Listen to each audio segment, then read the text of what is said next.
I unfortunately had to move back with my family after my most recent breakup. He and I were living in Boston together in an apartment we got. Just a little word of advice: never sign a lease with someone who you recently got into a relationship with. He was not the person I thought he was. My parents live in Western Massachusetts.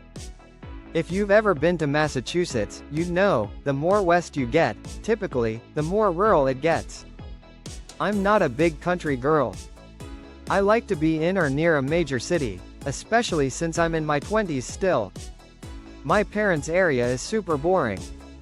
I'm hoping I'm only here temporarily, until I find another apartment I can afford myself, though I'll be staying away from Boston, for reasons.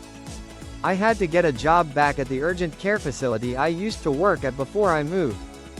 They welcomed me back excitedly, even if it is just temporarily, until I move again.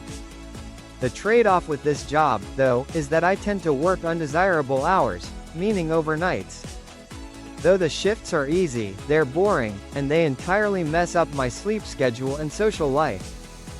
Not that social life is even the best around here.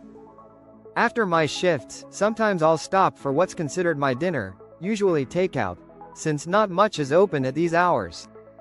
Though this morning, I got out at 4 a.m., and there's a bagel place that opens at that time. They serve a lot of types of food. So I stopped by there and grabbed a chicken sandwich and a salad. I was going to eat it once I got home. I also had to make a pit stop for gas as well. I stopped at the local Shell station, one of the few gas stations open at this hour, that was on the way home. The parking lot for this station is huge, and yet I hardly ever see any other cars in there, even during the day. I went inside to pay cash to save a little money. I went back outside to the pump, and there was now another car at one of the other pumps. It was a blue sedan. A guy got out of the car as I was walking over to the pump I was at. As I began fueling, I noticed him start to fuel up as well.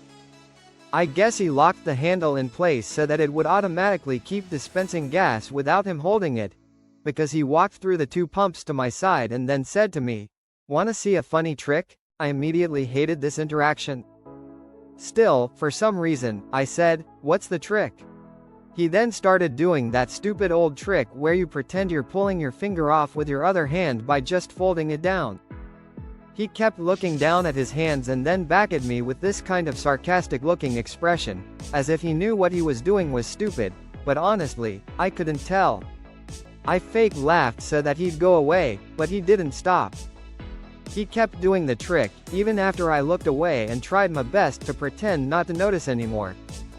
When I felt the click of the gas nozzle indicating that the tank was full, I was so relieved. I quickly ratcheted the nozzle to the pump and hurried inside for my change. When I came back outside, the man wasn't in sight anymore.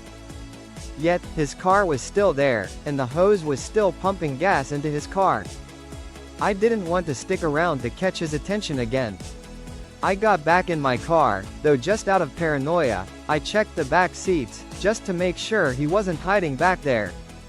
I locked the doors, and then I was back on the road.